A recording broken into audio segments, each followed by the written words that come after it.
সম্মানিত আশিকে রাসূলেরা, তিনি তো নূর আলা নূর, কি জ্যোতির্ময় তার ওই ঐশ্বরিক পবিত্র মুখমণ্ডল, তার ওই নূর, তার ওই আলো বিচ্ছিরিত হয়ে ছড়িয়ে পড়ে চারিপাশ আলো দ্বারা আলোকময় জ্বলজ্বল করছে। কি জ্যোতির্ময়, কি অপরূপ সেই আলোকবর্তিকা, কি অপরূপ সৌন্দর্যের মহামান। আমার পরমাত্মা নূর আলা নূর, যার ওই নূর হতে বিশ্ব ব্রহ্মাণ্ড সৃষ্টি। নূর আলা নূর, যেই মহান প্রতিপালক, তার ওই নূর হতে আমাকে, আপনাকে, আমাদের সকলকে সৃষ্টি করেছেন। কি করে বুঝাই আর মারিফাত বলার বিষয় নয়। মারিফাত বলা নিষেধ আছে। যিনি দেখেন আর যিনি দেখেন না, দুজন কখনো সমান নয়।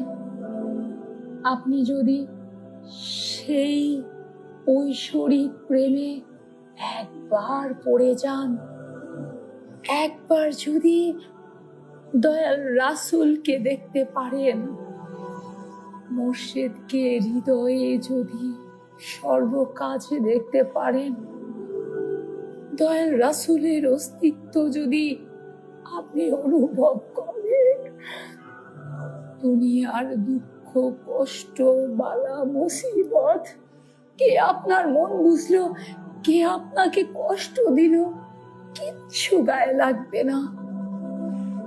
ব্যথা, কষ্ট, লজ্জা, লোভ, লালসা, কামনা, বাসনা, হিংসা, কিছুতেই আপনি বিচলিত হবেন না। কারণ আল্লাহ বলেছেন, আল্লাহর ওলিদের ভয় নেই, তারা চিন্তিত নন। সেই ঐশ্বরিক প্রেমে একদিন মানুষকে সেই মূল স্রোতধারার সাথে আহ্বান করেন। জীবনের ছোট্ট পরিসরে আমাদের কিছুটা কাজ করে আবারও সেই মূল স্রোতধারায় মিশে যেতে হবে। আমাদেরকে সেই মূল উৎসে বিলীন হতে হবে। আর তাই বলা হয়েছে, ইন্না লিল্লাহি ওয়া ইন্না ইলাইহি রাজিউন, অর্থাৎ আমরা আল্লাহরই এবং তার দিকেই ফিরে যাব। তাই আমি তো সেই আদর্শকে ধারণ করে হৃদয়ে আমার মহান মুর্শিদকে স্মরণ করে প্রতি কাজে দয়াল রাসূল সাল্লাল্লাহু আলাইহি সাল্লামের ওই পবিত্র চেহারা মুবারক এর প্রেমে হাবুডুবু খাই, তার কদমে লুটিয়ে পড়ি। আমি তো সেই সত্তার একনিষ্ঠ এক গোলাম।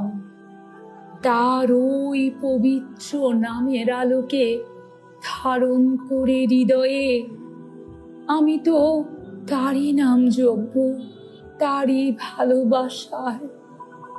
যদি আমি কলঙ্কিত হই, যদি আমি অপরাধী হই, আপনাদের কাছে আমি স্বাচ্ছন্দ্যে মেনে নিচ্ছি। হ্যাঁ, আমি আমার মহান মুর্শিদ সুফি সম্রাট হযরত মাহবুবে খোদা দেওয়ানবাগী, আমার দয়াল মা সৈয়দা হামিদা বেগম রহমতুল্লাহ আলাইহা, আমার দয়াল রাসূল কুল কায়নাতের রহমত রাহমাত লিল আলামিনের একনিষ্ঠ এক গোলাম। আমি তো সকলের মন তুষ্ট করতে পারবো না, কারণ এই গোলাম তো মহান মালিকের নির্দেশ দ্বারা পরিচালিত। তার আদর্শকে হৃদয়ে ধারণ করে যতদিন তিনি হায়াত দিয়েছেন, তার ওই পবিত্র নাম জপতে জপতে এই গোলাম তো বাঁচব। আর তার নামের আলোয়, তার কদমে লুটিয়ে পড়ে ওই পবিত্র কদম মোবারকে শায়িত হয়ে মৃত্যুকে আলিঙ্গন করব।